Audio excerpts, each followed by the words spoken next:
Simply put, a symbol is something that stands for something else. It can be anything, a word, an object, an image, a concept that points to a wider meaning within a culture.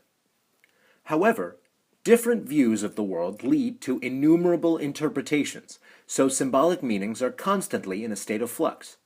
This raises many questions for the anthropologist. What affect do different interpretations have on the meaning of symbols? And then, how important are these symbols and interpretations for the understanding of culture? Why do humans structure their environment through symbols? Anthropologists have been working to answer these questions for over 50 years, among them Anthony Cohen. Cohen argues that symbols are used to construct communities, as they identify values, norms, and social and moral codes, which in turn establish a communal identity.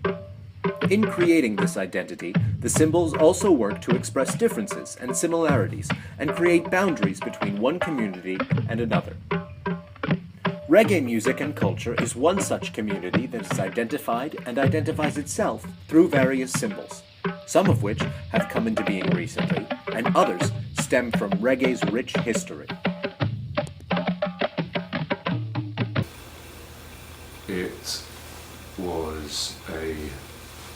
It was a folk music. It was a popular music,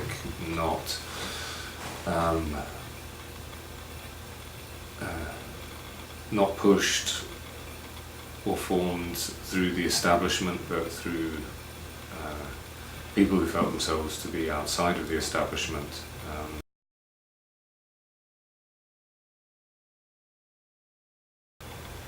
Symbolism in reggae, a lot of it comes from Rastafarianism,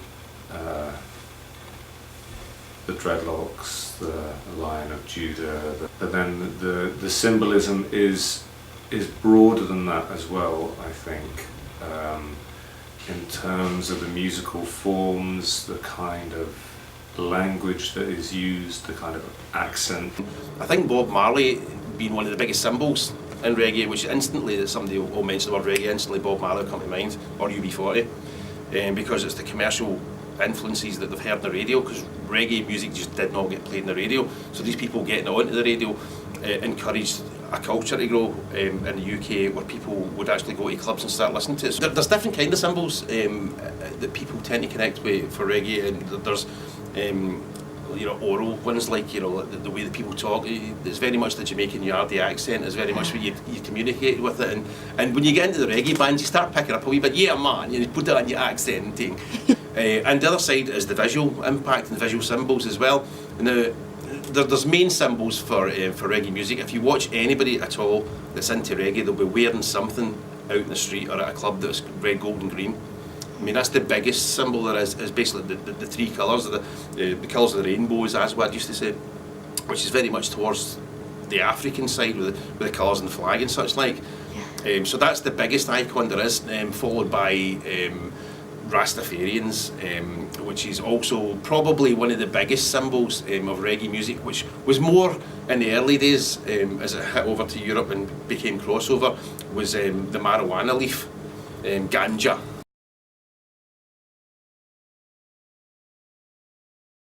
And it's a funny thing, everybody's got a precedence or a pre-consideration of what reggae actually is, but people think that you're quite separated. We shouldn't really get involved if we're not Jamaicans, and it's not really our ground and it's not our turf, it's sacred territory. But it's not like that, because what people perceive as what reggae is it's like standoffish and quite growly. The actual community based around it is very, very friendly. I think the meaning of those symbols has changed, and also they have different meaning for different people. Reggae fans largely nowadays, I don't feel, would call themselves Rastafarians for the most part, whereas they can still appreciate a lot of the things that come out of that culture. They can still see the value in that. There were people in the metal community that I looked up to, like metal musicians that had dreadlocks, and I thought it was quite cool. And then there were like a lot of my friends, like, because we were all sort of metalheads and in that sort of scene, it was like a lot of people, my friends were talking like, oh, I might get dreadlocks and grow my hair a bit longer, and nobody did. And then I was like, I'll do it. Apart from the like generic Bob Marley association didn't really enter my mind that much. I always saw it as like associating with metal culture rather than reggae culture.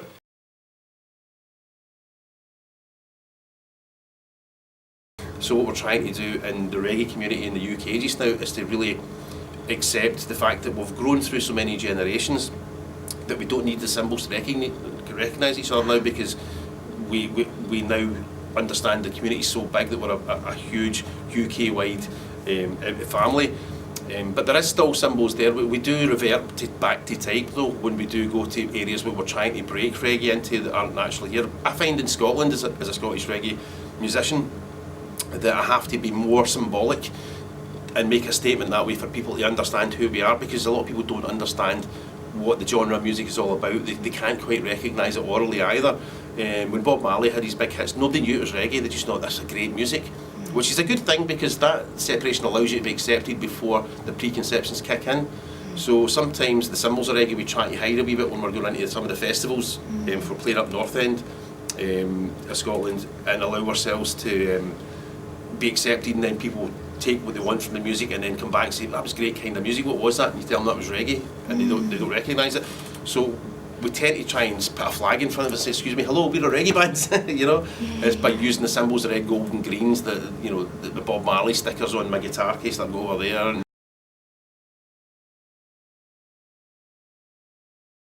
yeah, for instance, dreadlocks, I had dreadlocks for many years. I just cut them off earlier this year. In some way I felt they kind of gave a validation for who I was and what I was doing, but in a way I don't feel I need that anymore, I think. But then you've got to ask yourself, well, what's really important about it? Why do you feel that way about that? Although I do have to recognise it made it kind of easier for a lot of people to instantly see and okay, he's got dreadlocks, he's into reggae. At the same time, the symbol became kind of empty and meaningless, as there's lots of people with dreadlocks who aren't into reggae.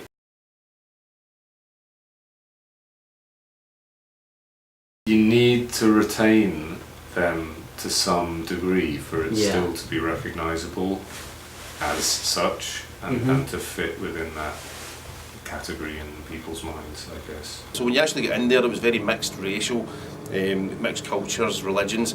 Nobody had any interest in who each other were. We didn't care. It was just like one group of people enjoying themselves. But we do associate with the symbols because it allows us to wear them, and anybody that walks past you in the street, they know that you're into reggae.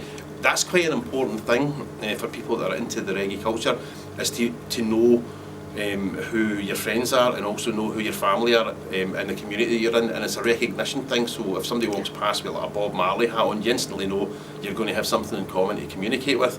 If they're going to wear a red, gold and green stripe down, a Jamaican football shirt, you know you've got a fair chance of being able to strike a conversation up with them.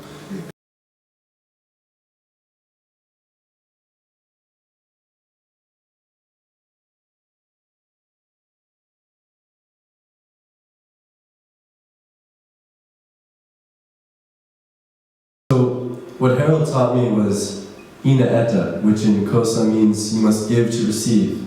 And so he had almost nothing, and he was willing to give that because he knew that that's how life works, and he had always received back through his love. And so that really taught me like the meaning of reggae's ideals and symbols. I've got to have Kaya now, got to have Kaya now. I've got to have Kaya now.